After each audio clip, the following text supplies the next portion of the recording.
नमस्कार दोस्तों, इस वीडियो में हम लोग जानेंगे कि डब्ल्यूबीसी के बढ़ने का मुख्य कारण क्या है और इसके कम होने का भी कारण क्या है।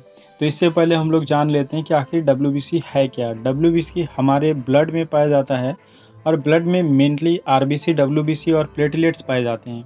एक वयस्क जो मनुष्य होता है, इसमें डब्ल्यूबीसी का जो निर्माण होता है ये रेड बोन मेरो में होता है और डब्ल्यूबीसी हमारे इम्यून सिस्टम का एक हिस्सा होता है। तो डब्ल्यूबीसी को ल्यूकोसाइट्स भी कहा जाता है और ये जनरली 5 तरह के होते हैं। जनरली क्या मतलब 5 ही तरीके के होते हैं।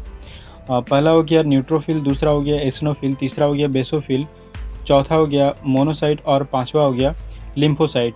जब डब्ल्यूबीसी का टेस्ट किया जाता है तो ये मेनली 2 तरीके के टेस्ट किए जाते हैं, 2 तरीके के काउंट किए जाते हैं डब्ल्यूबीसी में। एक हो गया टीएलसी, टोटल ल्यूकोसाइट काउंट, और दूसरा हो गया डीएलसी, डिफरेंशियल ल्यूकोसाइट काउंट, और एक तीसरा होता है एब्सोल्यूट काउंट होता है हर एक सेल का। उसमें कोई स्पेसिफिक सेल अगर लिया जाता है तो सिर्फ उसी का काउंट होता है। अगर जैसे एब्सोल्यूट एसिनोफिल का काउंट किया जाता है तो उसमें सिर्फ एसिनोफिल का ही काउंट किया जाता है। सबसे पहले हम जानेंगे कि टीएलसी जो होता है ये एक नॉर्मल मनुष्य में कितना होता है। तो एक नॉर्मल मनुष्य में टीएलसी जो होता है, टोटल ल्यूकोसाइट काउंट जो होता है, ये 4500 से 11000 डब्ल्यूबीसी के सेल्स होते हैं पर माइक्रोलीटर में, यानी 4000 से 11000। डब्ल्यूबीसी के बढ़ने का मेन कारण है इन्फेक्शन। जब ह्यूमन बॉडी में अगर इन्फेक्शन हो जाए तो डब्ल्यूबीसी का जो टीएलसी का जो काउंट होता है ये बढ़ जाता है, मतलब टोटल ल्यूकोसाइट काउंट बढ़ जाता है।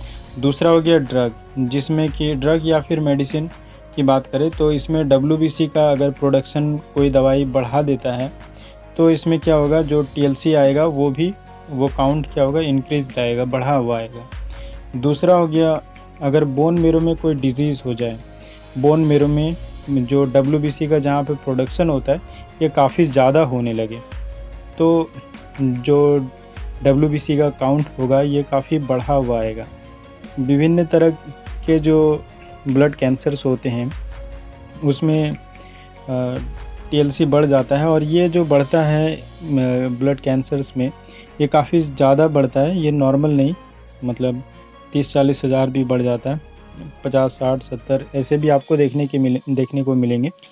डब्ल्यूबीसी के कम होने का जो मुख्य कारण है, इसमें पहला कारण होता है कि अगर बोन मेरो में कोई प्रॉब्लम हो गया होगा या फिर कोई इनएबिलिटी आ गई होगी जिसमें कि डब्ल्यूबीसी का जहाँ निर्माण होता है वो सप्रेस्ड हो गया होगा, मतलब पर्याप्त मात्रा में डब्ल्यूबीसी का निर्माण अगर ना हो तो डब्ल्यूबीसी का जो टीएलसी होता है, टोटल ल्यूकोसाइट काउंट, ये कम आएगा।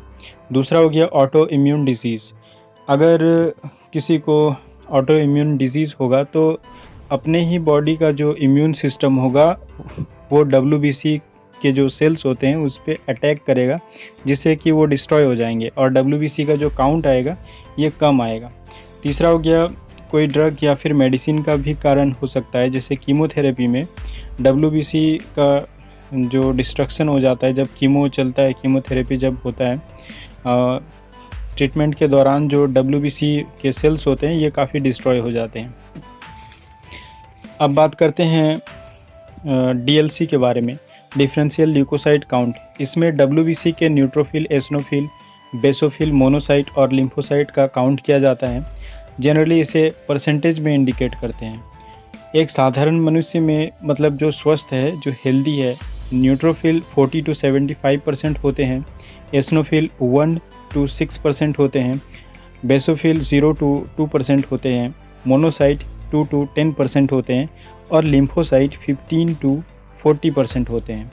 अगर न्यूट्रोफिल किसी इंसान में बढ़ा हुआ आता है टेस्ट में तो उसे जनरली अगर मेनली बोले तो बैक्टीरियल इन्फेक्शन हुआ होगा तभी इंक्रीज्ड होगा न्यूट्रोफिल, और एसिनोफिल अगर इंक्रीज्ड आएगा, बढ़ा हुआ आएगा तो उसको पैरासिटिक इन्फेक्शन या फिर एलर्जिक रिएक्शन समझेंगे। अगर बेसोफिल इंक्रीज्ड आएगा तो हाइपर सेंसिटिव इन्फेक्शन या फिर सीवियर एलर्जी इसको बोल सकते हैं। और अगर मोनोसाइट इंक्रीज्ड आए, मतलब मोनोसाइट का अगर डिफरेंशियल काउंट बढ़ा हुआ है तो इसमें समझा जाता है कि पेशेंट को कॉरोनिक इन्फेक्शन हुआ है, मतलब काफ़ी लॉन्ग टर्म से, लंबे समय से उसको इन्फेक्शन हुआ है।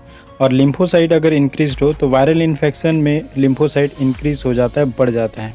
तो दोस्तों वीडियो अच्छी लगी हो तो वीडियो को लाइक करें, शेयर करें, और अगर आप हमारे इस चैनल में नए हैं तो हमारे इस चैनल को ज़रूर सब्सक्राइब कर लें ताकि इसी तरीके के इन्फॉर्मेटिव वीडियो आपको मिल पाए।